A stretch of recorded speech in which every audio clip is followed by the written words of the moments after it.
Cláudia Raia está em Portugal, está divulgando aí seus trabalhos, tem feito várias participações e a gente teve 2 situações que estão repercutindo bastante. Então, a primeira foi numa entrevista para uma rádio portuguesa. A Cláudia Raia foi surpreendida com uma pergunta /piada, /cutucada da apresentadora Ana Galvão sobre a Luana Piovani, que ela perguntou se as atrizes brasileiras eram simpáticas ou se eram todas como a Luana. Daí, todo mundo falou que a Cláudia Raia ficou constrangida. Eu nem achei que ela ficou muito constrangida. Ela meio deu risada. Ah, meu Deus, não. A gente é simpático no Brasil, lá, nananã. Tem os simpáticos, tem os menos simpáticos. Sim. E ela depois falou assim, eu acho que a Luana é uma graça, ela é legal comigo, enfim, não tem o que dizer. E aí, elas meio que falaram que não tiveram essa sorte, tipo assim, que a Luana seria uma antipática e que também em Portugal calhou de receber a mais antipática. Tipo, elas claramente não gostam da Luana Piovani. Não. E aí as pessoas, Luana, comente sobre isso, né? Aquela história, olha que falaram de você e tal. E aí a Luana foi lá pro Instagram, que ela é bocuda, ela não deixa de comentar. Ela não deita. Essa moça não deita. E ela disse que recebeu as mensagens, atiçando para ela responder, né? A um programa de rádio de umas tias abaixo da média. Foi assim que ela já deu a cutucada dela. Mas que ela está muito focada em assuntos sérios. A gente sabe que ela está ali com os processos judiciais em relação ao Pedro Scooby. Então, assim, esse foi o primeiro imbróglio, uma participação de Cláudia Raia lá no programa de rádio em Portugal. E aí tem um segundo, né, Dani? Pois é, porque a Cláudia Raia revelou que presenteou a sua filha, a Sofia, quando a Sofia tinha 12 anos, com um vibrador para que ela conhecesse o próprio corpo. Hoje a Sofia tem 22 anos. Ela também contou que tem uma coleção de 17 vibradores e que o uso do objeto vai além do prazer e é considerado uma prescrição médica, especialmente para mulheres na menopausa. Você acha que não? Fiz uma pausa dramática aqui, porque eu estou na menopausa. Tá. Vocês gostaram da minha cara que eu fiz aqui, uma pausa? Enfim, tá. Eu vou seguir aqui. Vai. Em entrevista à TVI em Portugal, no último dia 20, ela comentou que escolhe qual vibrador usar de acordo com o humor. Ela defendeu o vibrador como uma ferramenta de fortalecimento do assoalho pélvico. Isso é verdade. Explicando que seu uso funciona como fisioterapia e traz benefícios para a saúde íntima feminina. Tem essa coisa do assoalho pélvico feminino, conforme você vai ficando mais velha, vai dando uma... Como é que eu posso dizer? Uma afrouxada mesmo. E é perigoso até, por questões até também da bexiga. Incontinência urinária e não sei o quê. Então, você fortalecer o seu assoalho pélvico é muito importante. Geralmente, quem faz pilates, que precisa ter a respiração que você tranca no abdômen aqui, você automaticamente faz uma força muscular no assoalho pélvico, que você também fortalece isso. E é muito importante, então... Você trabalhar o assoalho pélvico, você pode conversar com o seu médico, com a sua médica. Tem várias fisioterapias para isso também. A Cláudia Raia aqui mencionou o uso de vibradores para isso, mas eu sei que tem outros tipos de exercícios pélvicos que você pode fazer para evitar incontinência urinária, entre outras coisas, tá? Mas o que pegou mesmo foi a história dela ter dito que teria dado um vibrador para a filha no aniversário de 12 anos, né? Que ela falou que deu para a Sofia e falou, vai lá se conhecer, vai conhecer o seu corpo. E esse caso repercutiu a ponto do deputado estadual por Minas Gerais, o Cristiano Caporeso, do PL, denunciar a Cláudia Raia. A notícia crime diz o seguinte, que a atriz cometeu crime previsto no artigo 241-D do Estatuto da Criança e do Adolescente por exposição de conteúdo inadequado a menores de idade. Vou ler aspas aqui, né, dessa notícia crime, que diz assim: a noticiada Cláudia Raia, como figura pública amplamente reconhecida e influente na sociedade brasileira, utilizou-se de seu prestígio e visibilidade em uma rede pública de televisão para relatar condutas que podem configurar crimes previstos no Estatuto da Criança e do Adolescente no Código Penal. E, muito mais grave do que os fatos acima descritos, é que, na condição de artista famosa, ela divulgou os crimes cometidos contra a própria filha em uma clara e inequívoca conduta de normalização, reforço e incentivo dessas práticas. E aí está tendo muita discussão em relação a isso, inclusive tem várias matérias que citam fontes de especialistas por exemplo, confirmar essa informação da fisioterapia que usa o vibrador, e aí muitos confirmam que, de fato, principalmente na menopausa. Aí tem questionamentos sobre a questão da idade, né, se seria indicado. E aí alguns se posicionam como não seria indicado, porque aos 12 anos a criança não teria a condição psíquica de discernir o estímulo do vibrador e do que ela depois, mais tarde, vá presenciar, né, como relação sexual, que isso seria um pouco confuso. Então, há uma discussão a respeito da faixa etária, se seria indicado, e está todo mundo aí dando a sua opinião em relação a isso. Eu, particularmente, é uma visão minha, acho que depende muito da conversa mãe e filha. Porque, gente, quando tem menina ficando grávida com 12 anos, as pessoas querem que essa menina leve a gravidez para frente. Sabe assim? Eu acho que a educação sexual, ela, óbvio, tem uma coisa de faixa etária, mas ela tem uma coisa também dessa conversa mãe e filho. Eu acho que 12 anos é criança. Então, a minha posição hoje eu tenho um filho de 13 anos, eu ainda considero ele criança. Eu converso sobre isso, sim, né? Sobre o que ele vai viver mais para frente. Mas eu acho que 12 anos ainda é uma menina, criança. Acho que já deve ter suas experiências no sentido de prazer, porque os órgãos sexuais, eles dão prazer até para as crianças, mas não é o prazer sexual, o prazer estimulado, né? Eu acho que depois, mais para frente, todos os meninos aprendem a se masturbar em algum momento. Tem pai que ensina realmente menino a se masturbar. Não sei com que tem idade. Tem pai que leva eu o acho filho... que 12 é cedo. Eu acho 12 cedo. Mas eu sou leiga. Estou falando da minha experiência. Para mim, eu considero que talvez seja cedo. Mas não sei como é a relação da Cláudia com a Sofia. Não sei como é a vida da Sofia, entendeu? Eu acho que, bom, da mesma forma que tem pai que leva o filho de 13 anos para... para perder virgindade, que eu acho uma loucura, por exemplo. É uma loucura, isso é uma loucura.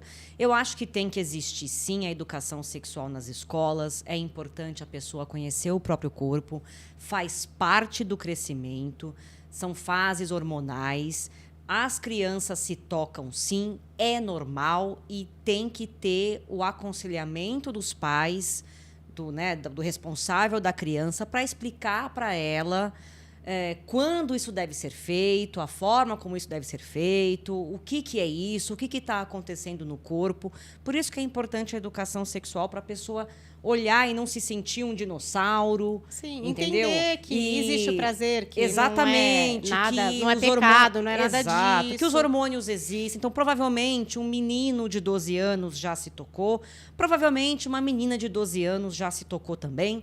Mas uma coisa é uma coisa, outra coisa é outra coisa. Eu não tenho filho, mas se eu tivesse, eu acho que eu não daria esse presente para o meu filho ou para a minha filha aos 12 anos de idade. Eu acho que essa é muito cedo para a pessoa entender a função desse objeto. Entendeu? Foi isso que eu li de alguns especialistas. É o que assim. eu acho. Eu acho que seria é um momento confuso, sabe? Sim, é um momento de descoberta da pessoa com a pessoa, do corpo dela, de entender o que está acontecendo. Eu acho que o cérebro está em formação ali nessa parte hormonal, é uma loucura, é uma grande zona, e eu acho que pode deturpar, sei lá, uma visão aí do corpo, enfim. Eu não sei, não sou especialista, eu não sou mãe. Se eu fosse mãe, eu não daria esse tipo de brinquedo, de objeto, tanto para o meu filho quanto para a minha filha nessa idade. Eu acho que a pessoa tem que ter o autoconhecimento sozinha ali, com, né, enfim, com a curiosidade, a liberdade, exatamente. A segurança. Não de dá pra entender gente tapar o sol com a peneira e achar que um menino de 12, uma menina de 12 não sabe, entendeu? Sente prazer, é o corpo. Uma coisa é uma coisa, outra coisa é outra coisa. Eu acho que essa polêmica da Cláudia Raia tem o porquê de existir, sim. Eu acho que, a meu ver aqui, minha opinião é equivocada mesmo. O que você ia... Você levantou a mão, Caio? O que você... Não, só para falar, porque a notícia crime fala muito algumas coisas muito específicas que me parecem um tanto quanto equivocadas, assim, que... Precisa ver se configura, né? A gente deu uma opinião generalizada sobre o assunto, mas como não é uma queixa-crime, aí tem a ver com cometimento de crime contra o menor de idade, né? E aí tem uma legislação. Diga, Caio. Porque aqui ele diz que na queixa-crime que utilizou do prestígio em uma visibilidade em uma rede pública de televisão portuguesa. Como ele pode... Você acha que ela tá fora de uma jurisdição brasileira. E como se ela... Porque quem assiste no Brasil uma TV pública portuguesa, qual o acesso que a gente tem a isso, já que ele coloca como uma TV aberta, como se ela tivesse falado isso na Globo. Sim. Então, já é uma coisa diferente. E ele coloca como configurar crime no caso de colocá-la... Estou tentando encontrar aqui, desculpa, só para colocar... divulgou de forma inequívoca a normalização desse crime que seria colocado de acordo com o Estatuto da Criança e do Adolescente, que teria sido algo que teria colocado em detrimento, exposto ela a algo de conduta fora do normal. Mas se foi uma conversa íntima... Não tem uma exposição a algo que seja fora da... Não, mas é porque ela falou, exposição, né, da história. Ela contou a história. Ela contou mas a filha agora tem 22 anos. Sim, mas na época ela tinha 12, né, Caio? Na época ela tinha 12. Talvez a Sofia não quisesse ter essa história revelada. Também tem esse lado. Eu não sei qual é a relação da Sofia com a Cláudia Raia. Mãe e filha é problema delas. Mas, sei lá, talvez a filha não quisesse que isso fosse exposto. O artigo pelo qual ele coloca na denúncia é exposição de conteúdo inadequado a menores de idades. Não é um menor de idade sendo exposto, é exposição de um conteúdo inadequado. Então, como se ela tivesse colocado a pessoa para assistir algo pornográfico e ficado assistindo do lado dela. Assim, olha aí, fica assistindo aí. Parece ele uma coisa... Ele está considerando que esse presente seria um conteúdo inadequado, né? Está expondo... a criança a isso. Eu acho que é isso, as pessoas vão discutir bastante, mas em questão a lei, aí sempre cabe diversas interpretações, inclusive essa do Caio, né? Até não tem nada a ver com essa conversa, mas, por exemplo, às vezes tem uma pessoa que é filmada cometendo um crime. Sim. Isso é flagrante ou não é flagrante? Sabe assim? Sim, então, quer dizer, termos da lei que determinam certas coisas, que nem ele falou aqui numa TV pública, de fato, em Portugal. Mas aí teria um outro argumento, amplamente noticiado em redes sociais, né? Tipo, então, quer dizer, não foi tão restrito assim. Não é que passou lá e ninguém ficou sabendo. Todos ficamos sabendo, porque hoje é tudo mais global. Mas acho que, enfim, vai dar muito pano para manga. Eu vi que a Cláudia Raia ainda não falou sobre isso. Sim. Vamos ver se ela vai responder, né, a respeito disso. Se ela vai falar alguma coisa com relação a isso. Mas acho que é mais... complicado, gente. Complicado. Vamos ver no que vai dar. Eu não sou advogada, também não entendo nada de lei. Então, sobre essa observação, eu não... A gente trouxe o nosso lado pessoal, né? Sim. O que a gente pensa sobre isso. E acho que a gente concordou que talvez... A gente concordou cedo, que sim, não. Existe prazer, existe corpo, existe desejo, existe educação sexual, mas talvez algo que estimule, assim, não seja o momento. Eu acho que não é o momento, não. Nem psíquico, nem da vida ali de uma criança de 12. Mas isso é o que a gente acha. Até porque tem mulheres adultas que não gostam, que não querem ter um vibrador, que nunca compraram um vibrador ou que compraram e não gostaram. Mas aí são mulheres adultas decidindo com a cabeça já formada, com conhecimento do próprio corpo. Né? Eu acho que Caio tá levantando a antes de menor de antes do, sei lá, dos 21 anos de idade, eu acho que tem que passar longe de brinquedo. A Cláudia Raia postou uma declaração falando sobre o caso, que ela diz, abro aspas aqui para ela. Minha fala foi tirada de contexto. Sempre incentivei o diálogo aberto com os meus filhos sobre todos os temas, incluindo educação sexual de maneira respeitosa e adequada para cada idade. Como mãe, minha prioridade sempre foi criar um ambiente de confiança e informação, mas entendo que cada família tem sua própria abordagem e respeito isso. Ela falou isso. Eu acho que é isso também, gente. Cada família tem uma abordagem. Cada menina viveu um despertar da sexualidade diferente. Por exemplo, eu perdi a virgindade com 18 anos. Eu também, amiga. Então, é considerado tarde, gente. A minha melhor amiga perdeu com 15. Muito antes do que eu. E tem gente que realmente está vivendo, e, enfim, pelo esclarecimento, pelo que vive algumas coisas que talvez justifiquem esse tipo de conversa. Sim. Eu considero cedo, mas essa sou eu. Isso. Eu não sou todo mundo, entendeu? Eu não sou todo mundo. Cada família, então Cláudia Raia, já se posicionou, falou da falta de contexto, e aí acho importante. Eu não assisti essa entrevista na íntegra. Eu acho que talvez fosse importante também olhar para a íntegra disso e do que ela falou. Mas